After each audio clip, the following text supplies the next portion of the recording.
Hey there, welcome to Off Duty. I'm Wendy Bounds. Two major events coming up this weekend, the Kentucky Derby and Cinco de Mayo. But it wouldn't be right if we didn't start you off with an Avengers fix. One of the stars, Clark Gregg, he stopped by the Wall Street Journal's office and he talked to our own Chris Farley. Let's take a sneak peek.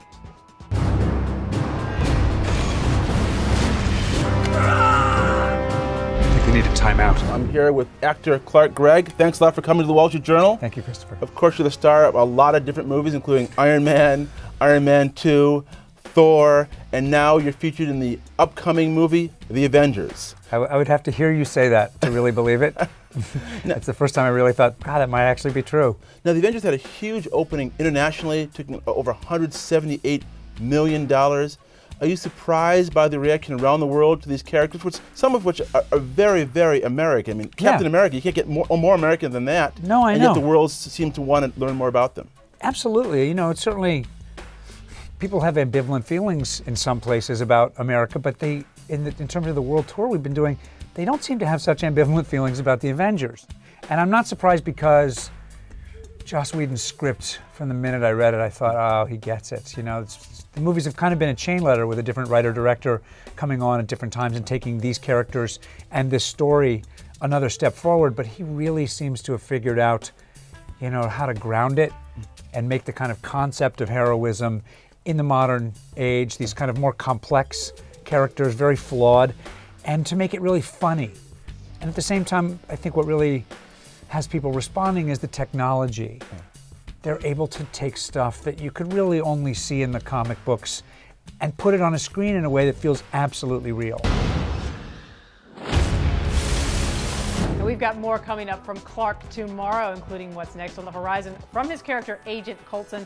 And don't worry, we have plenty of Avengers coverage coming all week because my producer, Marshall, he is a huge nerd about this stuff, really. He's a huge nerd. Yeah, see, I told you. Anyway, just because it is Monday doesn't mean you can't dream about the weekend. Now get this, Lee Hawkins, he's a reporter with the Journal, he got a lesson from mixologist Dave Arnold about how you use liquid nitrogen in a drink. I guess that is for when ice just won't do. Well, hey, if you want to hang out at a bar during the workday, make sure you come with the Wall Street Journal's Off-Duty show and hang out with Dave Arnold, who is the co-owner of Booker and Dax here on 13th and 2nd. You're going to show me how to do some mixology. We're going to make a drink with Bombay Sapphire East. What's the difference? It's Bombay Sapphire. They added a little bit of lemongrass and black pepper. Okay, folks, and this is a yet-to-be-named signature drink. So if you have ideas, make sure you give Dave a call. All right. So the essence of this drink is very, very fresh mint. Normal fresh mint drinks, like a mojito, you muddle the mint, and that has a couple of problems I don't like. A lot of times you get some swampy flavors in it, and also you'll get little particles of mint stuck in your teeth. And lots of sugar as well, right? Yeah, this is going to be a lower sugar. It's going to also be very herbal because we're going to add some chartreuse to it. Dang. Pour some liquid nitrogen on top. Right. So now what we're doing is freezing. Hear that? I can hear it. Yeah, we're freezing down these leaves. And when I freeze them, I can shatter them without, I can shatter them into tiny pieces. It's going to let me get a really good infusion. We're just getting rid of the extra liquid nitrogen. Don't worry about that. And then break it up. We're going to muddle drinks with liquid nitrogen. We can freeze you if you'd like. Good for the summer. The whole process. Look to see how small the herbs get. Yeah, it's like I put it in a spice grinder. Yeah. So we're going to do 1.75 of the Bombay Sapphire. I just added too much booze. It was supposed to be 1.25. I noticed that, and I have to get back to work after this. Don't worry about it. You're all right. What are you doing to me, Dave? You're all right. It'll still work. Right? And now what's happening is this is infusing.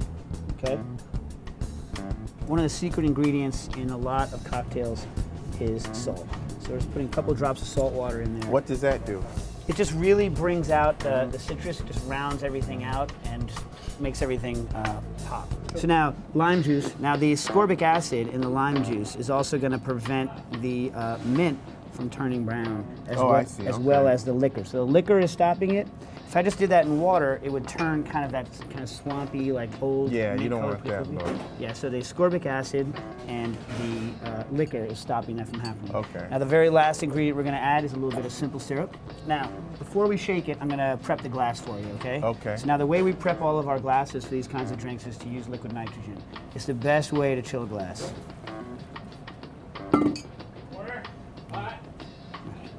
Swirl that guy around.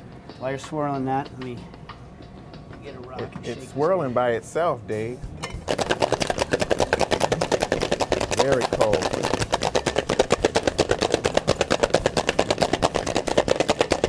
Dump out the extra. Right? Smell that. Wow. Right? I can smell all those mint leaves in there, everything. And we're not messing around. Check out the color. Oh, and you kept that natural minty color as well. Yeah.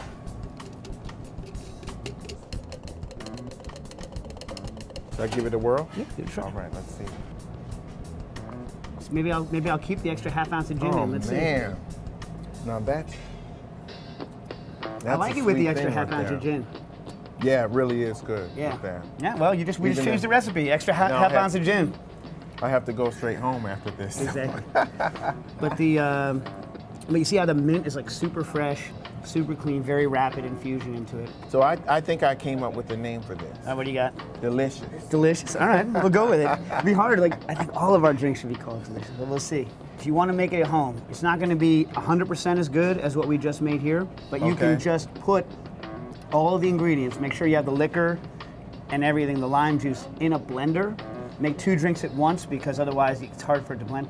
Blend it and then shake it after you put it in the blender. Don't put the ice in with it. Shake it after you put it in the blender and strain it out, and the drink will be 90% there. At home, that's how I make it, because even I don't have liquid nitrogen at home. All right. As I mentioned, Saturday is the Kentucky Derby, and it wouldn't be the Kentucky Derby without hats. Well, without horses, but also without hats. And who better to take us inside the world of high-end derby hats than our own resident fashionista, Elva Ramirez. Gorgeous, chic, fabulous, fantastique. These are entrance makers. These are hats that it's not for a wallflower. If you're a wallflower, you don't come to cooking. When picking out a hat for the Kentucky Derby, like if I came in and I said, I'm going to the Kentucky Derby, what would be the things that you would tell me to keep in mind? I say this to my ladies. I say, look, with that hat on, you could be naked, no one's going to notice. They're going to be looking up at the hat. You know, the Kentucky Derby is interesting in that there really are no rules. No matter what occasion you're buying for, you have to look in a full-length mirror. That's the way you're going to know if it's right. You have to feel comfortable. That's the most important thing. You know, beauty is about comfort. Elegance is comfort. You know you look good, you feel good. So what comes first when choosing a hat for the Kentucky Derby? Is it, do I buy my dress and then look for a hat? We have many clients that the hat is the event for them. The hat is the most important thing for them. And so they will buy that first. Now that I have a hat or a dress, how do you go about matching it? If you have these really fantastic wide brim hats with big ribbons, do you need a really big dress? Some women are confident they're not wearing the dress when they're choosing the hat or bringing a swatch. We even have women that just bring the dress in and lay it across the counter and say, this is what I'm matching. So this is one of my favorite pieces. It's actually about 17 yards of bias cut silk satin organza. And it takes probably 3 days to make this hat. It's all hand done. And each bow is cut on the bias and then made separately and all appliqued. And to make them stand up, there's invisible wires in there. It's a special piece. This is actually a ruffled organza that has laser cut flowers on the edge. And then you can see that it's on a headband there. And what we've done is just so it looks great everywhere you look, we've got these beautiful silk roses. Gorgeous, right? Now, the Big Apple, New York City, has one of the most diverse populations in the world, but who knew that diversity extended to bees? Our own Lee Holtz, our science reporter, he's got the story. New York City is a hive of activity. Delivery trucks, taxis, pedestrians, and bicycles buzz in the urban honeycomb. Meanwhile, a tiny, newly discovered bee lands on unsuspecting passersby to lick their sweat. They will land on people and lap up their sweat to get the salt. They use humans as a salt lick. Lasioglossum gotham, as it's been named by entomologists John Asher and Jason Gibbs, is a sweat bee. It joins about 250 other species of native bees buzzing around New York City. Known to nest in sidewalk cracks, traffic medians, and high-rise balcony flower pots, New York's native bee population is more diverse than any other major city in the world. Like the residents of high-rise towers in Manhattan, more than 450,000 bee specimens reside in condominium-like stacks at the American Museum of Natural History in New York. For certain species, the city is as good or better than natural areas. Hovering around city parks and flower beds are masked bees, miner bees, mason bees, plasterer bees, cuckoo bees, leafcutter bees, horn bees, and at least 49 species of sweat bees. I've seen a photo of a male territorial bumblebee perched on the Empire State Building, in the upper deck. So the bees get up to maybe 100 stories up. Unlike honeybees, which were originally imported from Europe, these native bees don't make much honey, rarely sting, and often live alone or in small groups. Moreover, New York City may be the global capital of immigrant bees. At least 15 species of exotic bees live in the city.